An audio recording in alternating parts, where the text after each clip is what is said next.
Hello everyone, welcome to the new video from Study Buzz. और आज know your MBA college की series के अंदर मैं आपको एक बहुत ही फेमस और बहुत ही सॉट आफ्टर एमबीए कॉलेज के बारे में बताने वाला हूं, जो कि है आईएम बैंगलोर। तो अगर आईएम अहमदाबाद का लेवल का कोई कॉलेज है, यानी कि आईएम एबीसी टॉप आईएम्स के बारे में बात करें, तो श्योरली आईएम बैंगलोर का उसके अंदर नाम आता है। सो आज की वीडियो के अंदर मैं आपको कंप्लीट एडमिशन प्रोसेस क्या है, एलिजिबिलिटी क्या है, एग्जाम्स क्या है, प्लेसमेंट्स क्या है, फी स्ट्रक्चर क्या है, सब कुछ बताने वाला हूं। सो माय नेम इज अनुभव गुप्ता। Let's start. इससे पहले फ्रेंड्स हम स्टार्ट करें, आई वुड रिक्वेस्ट हुआ चैनल को सब्सक्राइब करके बेल आइकन जरूर प्रेस कर देना। एंड आप प्लीज हमारे साथ इंस्टाग्राम पे जरूर कनेक्ट हो जाना। हमारा इंस्टाग्राम हैंडल है studybuzz_education। इसके ऊपर हम डेली बेसिस पे बहुत ही इंपॉर्टेंट कंटेंट पोस्ट करते हैं। एंड अगर आपको पेन ड्राइव कोर्स के अंदर एनरोल करना है तो हमारी वेबसाइट है www.studybuzz.co.in। यहां जाके आप पेन ड्राइव कोर्स में एनरोल कर सकते हो और यहाँ पे आपको complete details pen drive course के बारे में भी मिल जाएगी। एंड हर पेन ड्राइव के साथ मिलता है आपको एक पोर्टल, जो कि एक तरीके की टेस्ट सीरीज होती है, जिसकी वैलिडिटी 31 मार्च 2022 तक होती है, जिसमें टॉपिक वाइज टेस्ट होते हैं, सेक्शनल टेस्ट होते हैं, वीकली करंट अफेयर्स टेस्ट होते हैं और ये सारे फुल लेंथ टेस्ट भी होते हैं। इसके अलावा आपको एक स्टडी प्लानर का भी फीचर मिलता है, जिसमें आप एक ऑर्गेनाइज मैनर के अंदर अपनी प्रिपरेशन कर सकते हो। इसके बारे में अगर आपकी कोई भी क्वेरी है तो आप हमारे इस हेल्पलाइन नंबर पे आप हमें कॉन्टैक्ट कर सकते हो। अगर फ्रेंड्स मैं टॉप आईएम्स के बारे में बात करूं तो 3 आईएम्स को सबसे टॉप आईएम्स बोला जाता है, जो होते हैं ए बी सी, यानी कि अहमदाबाद, बेंगलोर और कैलकाटा। बहुत बार ऐसा भी हुआ है कि आईएम बेंगलोर को भी इंडिया का टॉप आईएम बोला गया। सो अब आईएम एक्ट के बाद 2017 के बाद आईएम बेंगलोर को इंस्टीट्यूट ऑफ नेशनल इंपॉर्टेंस बोल दिया गया है। सिंस ये बेंगलोर के अंदर लोकेटेड है, जो कि ऑलरेडी टेक्नोलॉजी कैपिटल है, जिसको इंडिया की सिलिकॉन सिटी भी कहते हैं, टॉप कॉर्पोरेट हाउसेस वहां पे लोकेटेड है, इंफॉर्मेशन टेक्नोलॉजी का वो हब है, तो इस तरीके से एक पूरी एडवांटेज मिल जाती है कि क्लासरूम को एक वो इंटीग्रेट कर पाते हैं प्रैक्टिकल एक्सपीरियंस के साथ। तो ये एक बहुत अच्छी और एक यूनिक बात है आईएम बेंगलोर के बारे में। अगर फ्रेंड्स मैं इसके इंपॉर्टेंट प्रोग्राम के बारे में बात करूं तो आज की वीडियो के अंदर हम डिस्कस करने वाले हैं इनका कोर एमबीए का प्रोग्राम, जो कि इनका 2 year full time residential programme है। और भी इनके पास प्रोग्राम्स है, फॉर एग्जांपल इनके पास 1 ईयर फुल टाइम प्रोग्राम भी है या 2 ईयर वीकेंड प्रोग्राम भी है। इसके बारे में अगर आपको कोई भी इंफॉर्मेशन चाहिए तो आप आईएम बेंगलोर की वेबसाइट को विजिट करके इन प्रोग्राम्स के बारे में इंफॉर्मेशन ले सकते हो। अगर फ्रेंड्स मैं बात करूं एलिजिबिलिटी, तो इस कॉलेज की एलिजिबिलिटी वो ही है जो ऑलमोस्ट हर कॉलेज की एलिजिबिलिटी होती है, कि आपके पास मिनिमम एक ग्रेजुएशन की डिग्री होनी चाहिए, जो मिनिमम 3 इयर्स की होनी चाहिए। एंड उसके अंदर मिनिमम आपके 50% मार्क्स या इक्विवेलेंट सीजीपीए होना चाहिए। फॉर एग्जांपल कुछ बच्चों के कॉलेजेस के अंदर मार्क्स नहीं मिलते तो सीजीपीए मिलता है, तो सीजीपीए को मार्क्स में कन्वर्ट करना पड़ेगा, तब आपके मिनिमम 50% होने चाहिए। अगर आप फाइनल ईयर के अंदर भी हो अपनी बैचलर्स डिग्री के, तब भी आप एलिजिबल हो अप्लाई करने के लिए, या आपका रिजल्ट अवेटेड है तब भी आप एलिजिबल हो अप्लाई करने के लिए। इसके अलावा ये सिर्फ कैट का एग्जाम एक्सेप्ट करता है। अगर फ्रेंड्स मैं आपको एक और इंपॉर्टेंट बात बता दूं कि आपको आईएम बेंगलोर का कोई सेपरेट फॉर्म नहीं भरना होता। आप कैट के फॉर्म के अंदर जब सिलेक्ट करते हो सारे आईएम्स की प्रेफरेंस लिस्ट, तो उसमें जब आप आईएम बेंगलोर को चूज कर लेते हो तो आप ऑटोमेटिकली एलिजिबल हो जाते हो आईएम बेंगलोर के लिए। तो आपको इस कॉलेज का कोई सेपरेट फॉर्म भरने की जरूरत नहीं है, कोई भी आपके एक्स्ट्रा पैसे नहीं लगेंगे इस कॉलेज में अप्लाई करने के लिए। उसके बाद अगर फ्रेंड्स मैं सीट मैट्रिक्स के बारे में बात करूं तो काफी डिसेंट नंबर ऑफ सीट्स इस कॉलेज के अंदर है, यानी कि अप्रोक्सीमेटली 441 सीट्स का ये एक बैच बनाता है, जिसके अंदर से एक सीट आपको अपनी कन्वर्ट करनी है। उसके बाद अगर फ्रेंड्स मैं बैचलर्स डिसिप्लिन के बारे में बात करूं तो इंजीनियरिंग बैकग्राउंड से बच्चे आप देख सकते हो कि 419 थे, आर्ट्स एंड ह्यूमैनिटीज से 12 थे, उसके बाद कॉमर्स से 41 थे, और फार्मेसी से एक बच्चा था, साइंस से 11 बच्चे थे, और जो 17 कैंडिडेट्स थे वो प्रोफेशनल क्वालिफिकेशन वाले थे, यानी कि सीए, सीएस और आईसीडब्ल्यूए। आईएम बेंगलोर सिर्फ सीए, सीएस और आईसीडब्ल्यूए को ही प्रोफेशनल क्वालिफिकेशन कंसीडर करता है एडमिशन पर्पसेस के लिए। तो आप देख सकते हो हर स्ट्रीम से बच्चा यहां पे अप्लाई करता है और हर स्ट्रीम से ये बच्चों को सिलेक्ट भी करते हैं।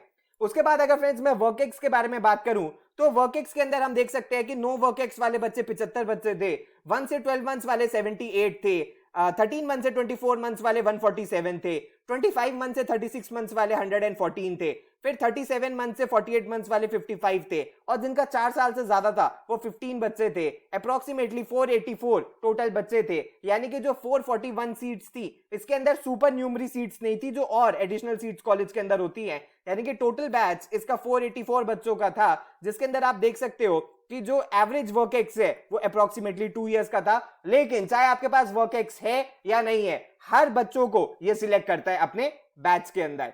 उसके बाद अगर फ्रेंड्स जो बच्चे ओवरसीज से अप्लाई करना चाहते हैं यानी कि जीमैट के थ्रू, इंडिया नहीं जो बाहर के बच्चे हैं, तो उनके लिए आप देख सकते हो कि एवरेज जीमैट स्कोर 725 रहा है, मीडियन 730 रहा है, और 2019 में ये 740 था और मीडियन 745 था। अगर फ्रेंड्स मैं एडमिशन प्रोसीजर के बारे में बात करूं तो सबसे पहले ये होता है कि कैंडिडेट्स को शॉर्टलिस्ट किया जाता है on the basis of various factors, जिसमें एक आपका कैट स्कोर होता है, पास्ट एकेडमिक परफॉर्मेंस यानी कि आपकी 10, 12 ग्रेजुएशन की, आपके वर्क एक्सपीरियंस के ऊपर, जेंडर डाइवर्सिटी को भी ये वेटेज देते हैं।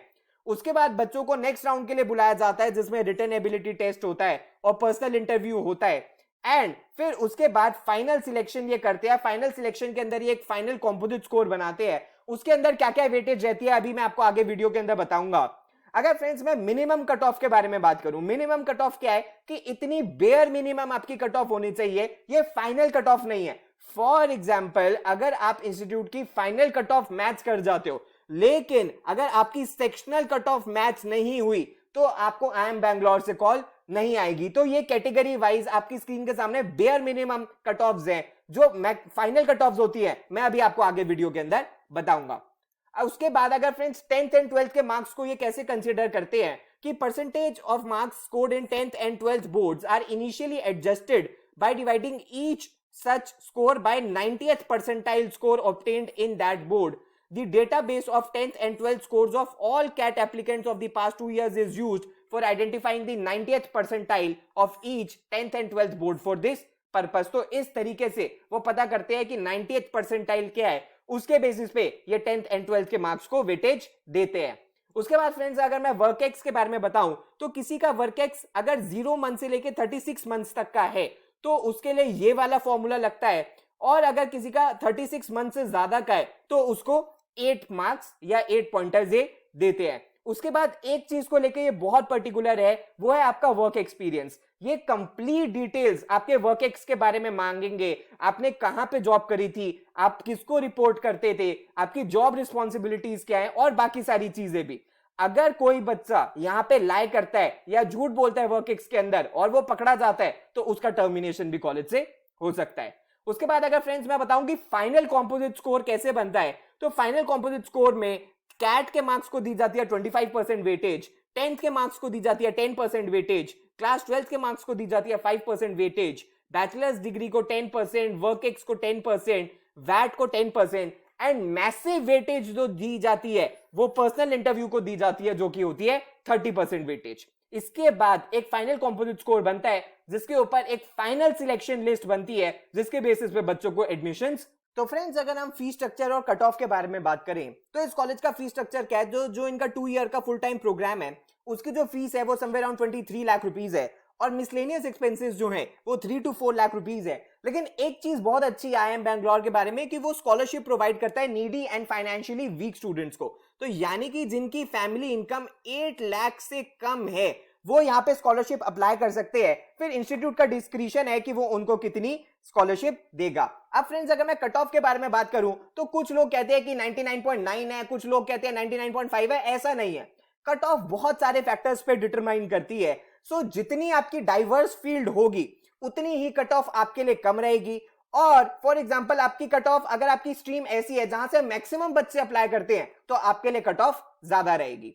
उसके बाद अगर फ्रेंड्स हम प्लेसमेंट्स के बारे में बात करें कि अगर हम 2 साल लगाने वाले हैं और हम 26-27 लाख रुपीस लगाने वाले हैं तो प्लेसमेंट्स का भी डेटा हम देख लेते हैं। तो नंबर ऑफ स्टूडेंट्स थे प्लेसमेंट में वो 432 थे, जो ऑफर्स थे वो 518 थे, यानी कि कुछ कुछ बच्चों को एक से ज्यादा ऑफर भी मिले हैं। 120 कंपनीज ने विजिट किया है, प्री प्लेसमेंट ऑफर्स थे, लैटरल प्लेसमेंट ऑफर्स थे, ओवरसीज ऑफर्स 18 थे, जिन्होंने प्लेसमेंट में अप्लाई नहीं किया वो भी 3 बच्चे थे, और फाइनल प्लेसमेंट वीक के अंदर 194 में से 194 बच्चे चले गए थे।